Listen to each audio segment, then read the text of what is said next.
এক সপ্তাহের লম্বা ছুটি থেকে ফিরে থানায় জয়েন করেই একটা ইন্টারেস্টিং কেস হাতে পেল জয়ন্ত। কোঁকড়ানো চুল, একটু শর্ট হাইটের একটি মেয়ে তারই অপেক্ষায় বসেছিল।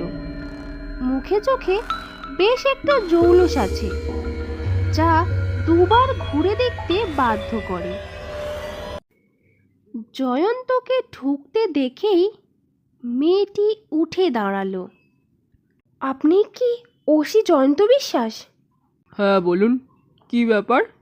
জয়ন্ত চেয়ার টেনে বসলো নিজের জায়গায়। দেখুন, আমি কাছাকাছি অঞ্চলেই থাকি। আপনি তো ছিলেন না গতকাল বা পরশু। আমি দুদিন এসে এসে ফিরে গেছি। এখানে একটা ঘটনা ঘটেছে গত সপ্তাহে, শুনেছেন কি না জানি না। একটা অ্যাক্সিডেন্টের ঘটনা। গার্গী সাহা, মিলন মেলার কেস?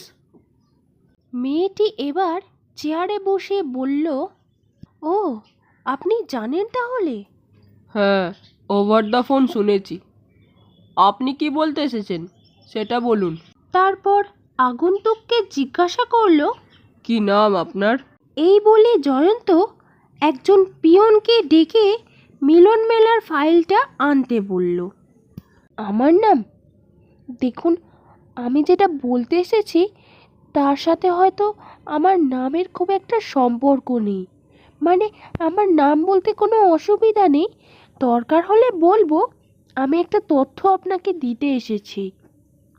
জয়ন্ত আগন্তুককে একবার ভালো করে দেখল, তারপর বলল, কি তথ্য? আমি মানে গার্গী আর আমি ভালো বন্ধু ছিলাম আসলে। ফেসবুক থেকে আমাদের পরিচয়, তারপর খুব তাড়াতাড়ি ঘনিষ্ঠ হয়ে উঠেছিলাম আমরা। মাঝে মাঝে একসাথে সিনেমায় বা শপিংয়ে যেতাম দুজনে মিলে।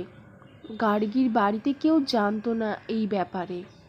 ওর বাবা মা খুব রক্ষণশীল ধাঁচের, তো ঘুরতে গেলে বাড়িতে টিউশনের নাম করে বেরোতো গার্গী। সেদিনও ওই রকমই বেরিয়েছিল। জয়ন্ত আঁচ করল যে ব্যাপারটা বেশ কৌতূহলজনক হয়ে উঠছে।